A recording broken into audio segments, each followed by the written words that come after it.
ഇങ്ങനെ ആയിരിക്കണം മോനെ. ഇങ്ങനെ തുടങ്ങണം. ഒരു സീരീസിൻ്റെ ഒക്കെ ഓപ്പണിംഗ് എപ്പിസോഡ് എന്ന് പറഞ്ഞാൽ, ഒരു പൈലറ്റ് എപ്പിസോഡ് എന്ന് പറഞ്ഞാൽ ഇതുപോലെ തുടങ്ങണം. ഇച്ചാതി ഇമ്പാക്റ്റ്ഫുൾ ആയിട്ടുള്ള സാധനം. 7 വർഷത്തെ കാത്തിരിപ്പ് വെറുതെ ആയിട്ടില്ല എന്നുള്ളത് ഇപ്പോൾ ഈ 2 എപ്പിസോഡ് കൊണ്ട് നമുക്ക് തീരുമാനിക്കാൻ പറ്റില്ല. പക്ഷെ എന്നാലും കണ്ട 2 എപ്പിസോഡ് എൻ്റെ മോനെ വേറെ ലെവൽ സാധനം. ഡെയർഡെവിൾ ബോൺ അഗെയിൻ എന്ന് പറഞ്ഞിട്ട് ഡിസ്നി പ്ലസിൽ മാർവൽ സ്റ്റുഡിയോസിൻ്റെ പുതുതായിട്ടുള്ള സീരീസ് വന്നിട്ടുണ്ടായിരുന്നു. അതിൻ്റെ 2 എപ്പിസോഡാണ് ഇന്ന് റിലീസ് ചെയ്തിട്ടുണ്ടായിരുന്നത്. അപ്പോൾ 2 എപ്പിസോഡ് കണ്ട്. അപ്പോൾ അത് കണ്ടിട്ട് ആ 2 എപ്പിസോഡിന് കണ്ടപ്പോൾ എനിക്ക് കുറച്ച് കാര്യങ്ങൾ പറയണമെന്ന് മതി. അതുകൊണ്ടാണ് പറയുന്നത്. ഇത് സ്പോയിലേഴ്സ് ഉണ്ടാവും. അപ്പോൾ സീരീസ് കണ്ടിട്ടില്ല എന്നുണ്ടെങ്കിൽ നിങ്ങൾ കാണണ്ട. ഇപ്പം തന്നെ വീഡിയോ പോസ് ചെയ്യുക, മതിയാക്കി പോവുക. ഓക്കെ. സ്പോയിലേഴ്സ് എന്ന് പറഞ്ഞാൽ ഞാൻ കഥയിലേക്ക് പോകുന്നതല്ല, പക്ഷേ ചെറിയ ചെറിയ സ്പോയിലേഴ്സ് എന്തായാലും ഉണ്ടാകും. അതുകൊണ്ട് നിങ്ങൾക്ക് അത് സസ്പെൻസ് ആയിട്ട് വേണമെന്നുണ്ടെങ്കിൽ സീരീസ് കണ്ടിട്ട് അതിന് ശേഷം വീഡിയോ ഒന്ന് കാണാടേ. അപ്പോൾ സ്പോയിലർ ഉണ്ടാവും. 2015 നെറ്റ്ഫ്ലിക്സിലായിരുന്നു പിന്നെ ഈ മാർവലിൻ്റെ ഡെയർഡെവിൾ എന്ന് പറഞ്ഞിട്ടുള്ള സീരീസ് വന്നിട്ടുണ്ടായിരുന്നു. 3 സീസൺ വന്നിട്ടുണ്ടായിരുന്നു. 2015 തുടങ്ങി 2017-18 വരെ ആയിട്ടായിരുന്നു.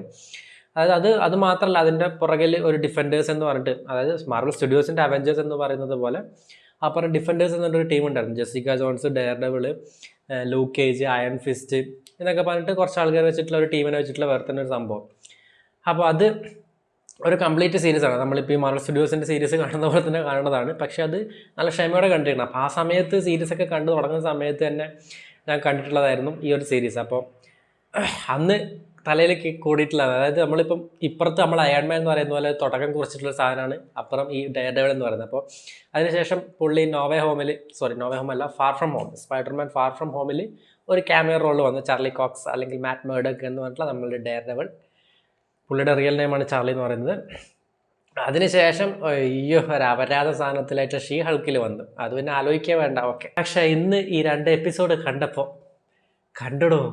കണ്ടടോ ഞാനെൻ്റെ ആ ഡെയർഡെവിളിൻ്റെ എന്ന് പറയുന്ന രീതിയിൽ പറയാൻ പറ്റുന്നൊരു സാധനം. ഈ ഡെയർഡെവിൾ എന്ന് പറഞ്ഞിട്ടുള്ള ഒരു സൂപ്പർ ഹീറോ നമ്മൾ പറയുമ്പോഴും, ഒരു സൂപ്പർ ഹീറോ എന്ന് നമ്മൾ പറയുമ്പോഴും, ഇത് നമ്മളിപ്പോൾ ബാക്കി നമ്മൾ തോറോ, അയൺമാനോ, മാർവൽസ്, പിന്നെ ക്യാപ്റ്റൻ മാർവലൊക്കെ പോലെ ഒരു പവർ കിട്ടിയിട്ടുള്ള, അല്ലെങ്കിൽ എന്തെങ്കിലുമൊക്കെ കാരണം കൊണ്ട് പവർ കിട്ടിയിട്ടുള്ള ഒരാളല്ല. അതായത് he's A super hero in N ordinary മാൻ. അതായത് ഒരു അത്രയും സ്കിൽഡ് ആയിട്ടുള്ള ഒരു ബ്ലൈൻഡ് ആയിട്ടുള്ള ഒരാളാണ്. അപ്പോൾ അവർക്ക് കിട്ടുന്ന ആ ഒരു സൂപ്പർ ഹീറോയുടെ മെയിൻ സംഭവം എന്ന് പറയുന്നത്, നമുക്ക് അത്രയും കണക്ട് ചെയ്യുന്ന സംഭവം എന്ന് വെച്ച് കഴിഞ്ഞാൽ, ഒരു ഓർഡിനറി പേഴ്സൻ്റെ എല്ലാ വീക്ക്നെസ്സും നമ്മൾ കാണിക്കുന്ന രീതിയിലാണ് അതിൻ്റെ ഒരു സ്റ്റോറി അല്ലെങ്കിൽ സ്ക്രിപ്റ്റ് അവർ പറഞ്ഞിട്ടുള്ളത്. വളരെ ഗ്രൗണ്ടഡ് ആയിട്ടുള്ള സംഭവങ്ങളാണ്. ആക്ഷൻ ആയാലും ബാക്കിയുള്ളതൊക്കെ ആയാലും റോ ആയിട്ടുള്ള റിയലിസ്റ്റിക് ആയിട്ടുള്ള സംഭവം. അപ്പോൾ 7 വർഷത്തിൻ്റെ ഗ്യാപ്പിലാണ് പിന്നെയും ഇവരുടെ സീരീസ് വരെ തുടങ്ങുന്നത്. നെറ്റ്ഫ്ലിക്സിൽ നിന്നൊക്കെ റിമൂവ് ചെയ്ത് ഫുൾ ഡിസ്നി പ്ലസിലേക്ക് കൊണ്ടുവന്നു. അപ്പോൾ അതിൻ്റെ പേരിൽ നമുക്കിപ്പോൾ അറിയാം, ഒരു എയറൈറ്റഡ് ആയിട്ടുള്ള കണ്ടന്റ് ഇപ്പുറത്തേക്ക് വരുമ്പോൾ മാറ്റങ്ങൾ ഉണ്ടാകുന്നുള്ളത് നമുക്കറിയാം. അത് ഷീ ഹൾക്കിൽ നമ്മൾ കണ്ടു കോമാളിയാക്കി വിടുന്നത്. പക്ഷെ ഇതിൽ അങ്ങനെയല്ല.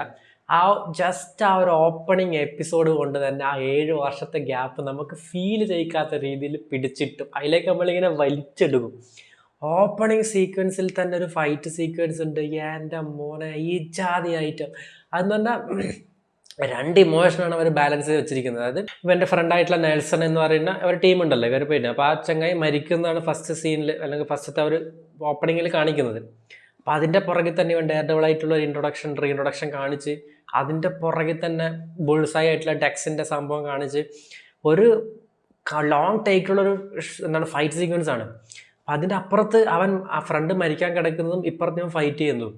അപ്പോൾ ആ 2 ഇമോഷൻ കൃത്യമായിട്ട് കാണിക്കുന്ന രീതിയിൽ, അതാ പറഞ്ഞാൽ നമ്മൾ ഇങ്ങനെ കണ്ണെടുക്കാതെ കണ്ടിരിക്കുന്ന രീതിയിലാണ് ആ ഫൈറ്റിംഗ് ഇങ്ങനെ തുടങ്ങിയിട്ട് വരുന്നത്. അതിനുശേഷം ഒരു ലോങ് ടേക്ക് സ്റ്റിച്ച് ചെയ്തിട്ടാണ് ചെയ്തിരിക്കുന്നത്. പക്ഷേ താഴ്ന്ന് തുടങ്ങി അതിങ്ങനെ മുകളിലേക്ക് പോയി, സ്റ്റെപ്പിൻ്റെ മുകളിലേക്ക് പോയി, റൂഫ് ടോപ്പിലെത്തി, അവിടെ നിന്ന് കട്ട് ചെയ്തിട്ട് മറ്റേ ഫ്രണ്ട് മരിക്കുന്നത് കാണിച്ച്, അപ്പം അതിങ്ങനെ മാറി മാറി കാണിച്ചിട്ട് ഞാൻ പറഞ്ഞു 2 ഇമോഷൻ ഭയങ്കരമായിട്ട് ത്രില്ല് ചെയ്യുന്ന രീതിയിൽ നമ്മളെ പിടിച്ചിരുന്ന രീതിയിൽ ആ ഒറ്റ സീന് കൊണ്ട് നമ്മൾ അതിലേക്ക് ഇറങ്ങിച്ചെല്ലും. റൂഫ് ടോപ്പ് എന്നൊക്കെ ഒരു സീനുണ്ട്. അതായത് ഞാൻ ഈ പറഞ്ഞ പോലെ തന്നെ ഡെക്സ് ചിരിക്കുമ്പോൾ ഇവൻ കരയുന്നത്, 2 പേരും ക്ലോസ് ഷോട്ടിൽ. അപ്പോൾ അത് അവർ ചെയ്തു വെച്ചിരിക്കുന്ന ആ ഒരു ആക്ടിങ് സാധനമുണ്ട്, പെർഫോമൻസ് എന്നൊക്കെ പറഞ്ഞ ആ ലെവല് സാധനം. അതുപോലെ തന്നെയാണ് പുള്ളി ചാർലി കോക്സ് അതിൽ അഭിനയിച്ചിരുന്നത്. പുള്ളി അതിൽ നമുക്ക് പറഞ്ഞില്ല, 7 വർഷത്തിന് മുന്നേ നമ്മൾ കണ്ടതാണെങ്കിൽ അതിൽ നിന്ന് ഒരു രീതിയിലും കോട്ടം തെറ്റാതെ ഈച്ച് ആൻഡ് എവറി ബീറ്റ് പുള്ളി കൃത്യമായിട്ട് ആ ക്യാരക്ടറിലായിട്ട് ലിവ് ചെയ്യാണ്. സത്യം പറഞ്ഞാൽ ലിറ്ററലി ആ രീതിയിൽ അഭിനയിച്ചിട്ടുള്ള ഓരോ പെർഫോമൻസും കിട്ടില്ല സംഭവം. ആ ഫസ്റ്റ് എപ്പിസോഡ് എൻഡിങ്ങിൽ തന്നെ ഒരു സിനിമാറ്റോഗ്രഫീൻ്റെ കിട്ടില്ല സംഭവങ്ങളുണ്ട്. ലൈറ്റിങ് വെച്ചിട്ട്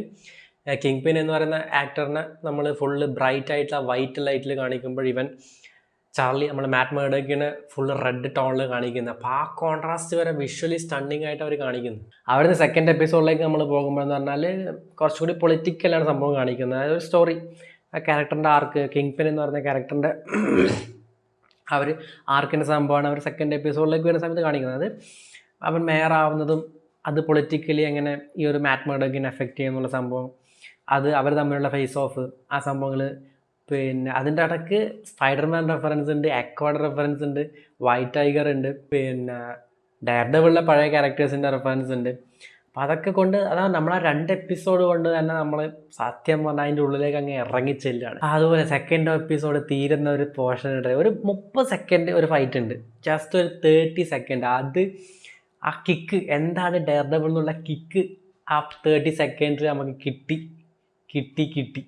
ആ ലെവലിൽ ഒരു കിടിലൻ ഫൈറ്റ് സാധനം. പക്ഷേ ഇതിപ്പോൾ 2 എപ്പിസോഡേ ആയിട്ടുള്ളൂ. മിനിമം ഇനി ഒരു 6, എനിക്കൊന്ന് 8 എപ്പിസോഡായിരിക്കും, അല്ലെങ്കിൽ 8, 10 അല്ലെങ്കിൽ 6 അത്രേ ഉണ്ടാവില്ല. അപ്പം സീക്രട്ട് ഇൻവേഷനൊക്കെ പോലെ തുടങ്ങി, ഇപ്പം നല്ല തുടക്കം കിടിലം പോലെ പോയി. അപ്പോൾ ഒടുക്കും ഇതുപോലെ ഇതേ ലെവലിൽ കൃത്യമായിട്ടുള്ള മീറ്റർ പിടിച്ചിട്ട് പോകുന്നുണ്ടെന്നുണ്ടെങ്കിൽ മാർവലിൻ്റെ നല്ലൊരു കിടിലൻ കംബാക്ക് ഇത് നമുക്ക് കിട്ടും എന്നുള്ളത് തന്നെയാണ്. ആ ഒരു ക്യാരക്ടറിൻ്റെ ഒരു ജസ്റ്റിഫിക്കേഷൻ വേണമല്ലോ, അതാണ് മെയിനായിട്ട് സംഭവം. അതാണ് ഈ ഷീഹൾക്കിലൊക്കെ ഇവർ കൊണ്ടുവന്ന് കൊളായിക്കൊണ്ടേ. അതാണ് അത് ഡെയർഡെവിൾ എന്ന് പറഞ്ഞ ഒരു ക്യാരക്ടറിൻ്റെ ഒരു റോനെസ് ഉണ്ട്, ഒരു വയലൻസ് നേച്ചറുണ്ട്. അതൊക്കെ ഇതിൽ കൃത്യമായിട്ട് ഇപ്പം എസ്റ്റാബ്ലിഷ് ചെയ്ത് വെച്ചിട്ടുണ്ട്. അപ്പോൾ അത് മുന്നോട്ട് പോകുമ്പോഴും അതുപോലെ ഉണ്ടായിക്കഴിഞ്ഞാൽ സെറ്റ് സാധനമായിരിക്കും, കിട്ടില്ല സാധനമായിരിക്കും. അപ്പോൾ എന്തായാലും 2 എപ്പിസോഡ് ആയിട്ടുള്ളൂ. നമുക്ക് കംപ്ലീറ്റ്ലി എല്ലാ എപ്പിസോഡും കഴിഞ്ഞതിന് ശേഷം കംപ്ലീറ്റ് ആയിട്ട് നമുക്ക് റിവ്യൂ ചെയ്യാം. അപ്പോൾ ഇതിപ്പോൾ ജസ്റ്റ് ഞാൻ എൻ്റെ ഒരു ഒപ്പീനിയൻ എന്നുള്ള രീതിയിൽ മാത്രം പറഞ്ഞതാണ്. 2 എപ്പിസോഡ് കണ്ടതുകൊണ്ട് എനിക്കുള്ളിൽ ഇങ്ങനെ ഒരു എർജ് വന്നതുകൊണ്ട് ഞാൻ ചെയ്തതാണ്. അപ്പോൾ നിങ്ങൾ കണ്ടിട്ടുണ്ടെന്നുണ്ടെങ്കിൽ ഒപ്പീനിയൻസ് പറയടേയും. ഓക്കെ.